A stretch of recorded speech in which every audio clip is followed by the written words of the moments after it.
Peace. I want to start off by saying that, there's a saying that says to know where you headed, you got to know where you've been. So I'm going to do that briefly, and I'm going to introduce these two books that I think every Black person should read. Black Rage. The author is William H. Greer and Price M. Cobbs. And this one is Post-Traumatic Slave Syndrome. This is about Dr. Joy DeGroy. I think that's how you pronounce it. But you should read this book first, because this book highlights how the impacts of trauma could actually change things in your DNA, which gets transmitted to the future generations. So it's very important to know why we do certain things today and where it comes from. And then Black Rage is also highlights on top of this book, like why we feel certain things, why we have some of this rage, why we do certain things, why we do interracial relationships, why we just do a lot of things. So I encourage us to read these books.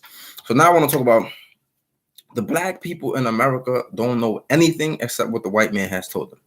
A lot of people's history starts coming off them ships to the plantation. Although we know that, our history is greater than that. But let's just talk about here in America. Everything we've been given, food, shelter, clothing, the white man has given us. And because the white man has given to us, it has kept us in a position of being dogs. A dog is like a pet. A dog depends on his master to do everything for him. Some dogs get clothed by their master, they get fed, they get clean, everything by their master. You notice how a dog never really barks at his master? If a dog could talk, it probably would have a whole bunch of complaints about the master. Or you walked me late, you fed me late, you did this, you did a whole bunch of things. But a dog never really barks at his master. But it barks at other dogs. Black people are the same way. Some of us know, I think a lot of Black people know who is the cause of their suffering, but they choose to ignore it and turn to the other dogs, which is their peers, other Black people. Misplaced anger. So other dogs on the block suffer our wrath because we mad at the master. And I want you to understand what I'm saying. As us people, we know who's responsible, but we never bark at the master. We never complain to the master. We never, because we still seek, the master gives us these things. If you look at the white man, this white man has been the most vicious human being on the face of the planet. How is it that 1/5 of the world's population have overcome 4/5 of the world's population? How is it?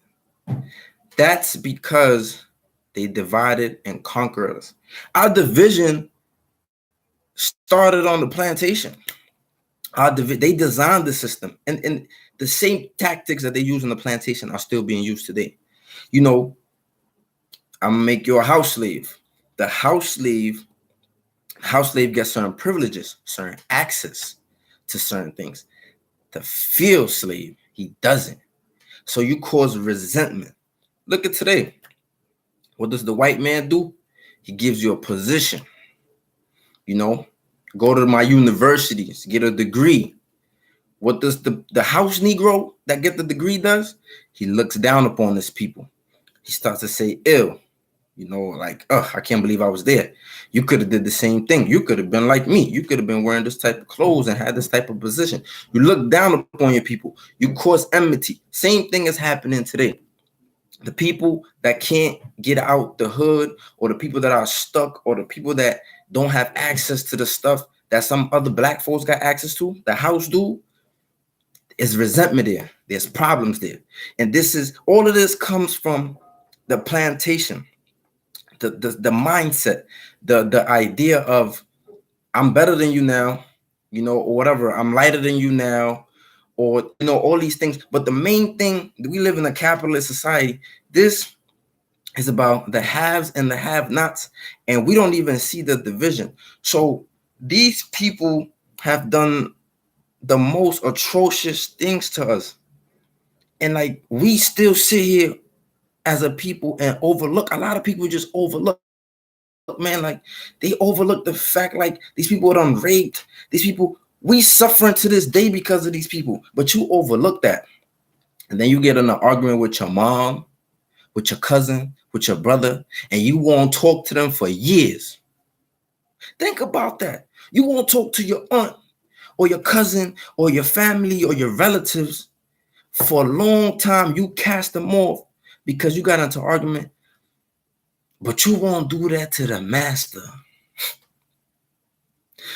You won't do that to the master. This is the psychological manipulation. We suffering as a people. We sick. And a lot of people, they won't even admit that they're sick. They don't want to, we don't want to feel like we're sick. We don't want to feel like we need help. We don't want to feel like these things. The white man is the enemy. Like, I don't know how else to say this. Like, he literally is the enemy.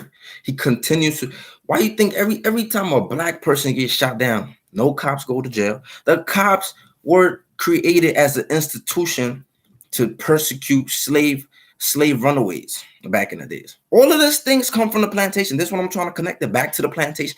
This is the sick-minded people that came here from Europe. How is it that white people came here from Europe, but slavery wasn't that really that big in Europe? Maybe the outcast from Europe came here and they was able to do whatever they wanted to do. No, this is my theory. Like, you got to think about white people left Europe, but yet slavery wasn't that prevalent in Europe like it was here. Not saying that Europe didn't benefit, but I'm just saying it wasn't as brutal, prevalent as it was here. So it says a lot of things about some type of morality that Europe kind of like still had. Even to this day, racism is still kind of different in Europe than it is here today.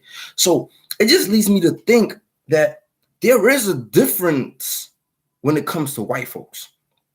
But altogether, they fucked up. There's levels to their fucked upness, but they all in this shit together because they all supporting each other. They all helping each other. That's something that we don't do, that we need to do. So now think about Hitler. Hitler gets condemned like all around the world by white people. White people condemn Hitler like crazy. And my theory is they condemn him only because he killed white people. Another white man was committing genocide and invading other white people's lands. This is the only explanation to why they condemn Hitler so much. Because Thomas Jefferson is just as bad as Hitler.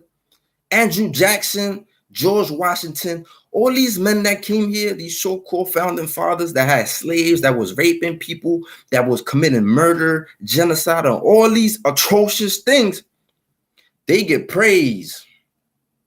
Why Hitler don't get praise? Why the good things that Hitler did don't get talked about? Because the white community is in agreement that they're going to despise this man. Why? Because he killed white people. Think about that. Think about that. So anyway, now you got here. Now we here and we like stuck in this cycle. We basically still in slavery. Like, you know what I'm saying? You work 40 hours plus a week. You know, you get a little paycheck. It keeps you complacent. It keeps you happy. It's like a dog. A dog gonna forget how long he had to hold his piss or how long he didn't eat. Because when the master come, the master gonna give you a little something. The master gonna be like this. He gonna give you a little pork chop. He gonna give you a little bone. He gonna give you a little something. And you're gonna be happy. And this is the state that we're in. We happy with that little job. We happy with this little thing. We happy with the little things we get that the master give us. In return, you know, we might have to do a little things. You know, we might have to bark at other dogs. We might have to go, you know, do whatever we got to do to our own people. You know what I'm saying? And this shit is like sickening, man. And I just wanted to share that, man. Like, just tell me what y'all think, though, man. Like, you know what I'm saying? But these are my theories, man. Like, these people stick together no matter what. And we don't. But it goes back to we got to know why we do what we do. We got to know why we angry. Why I get upset when I just get looked at. You know what I'm saying? Why we snap on each other the way that we do, the little jokes that we do, talking about each other's moms or our clothing or all these little things. Why we do certain things? Why our mothers never let us really play, never really let us go far in the park? All that is because of slavery. Our parents were always scared for us because they were selling our kids. And now because they're gunning down our kids. It's the same mentality. The quicker you understand the slavery system, the quicker you're going to understand the system of capitalism and racism and why we stuck today. Peace.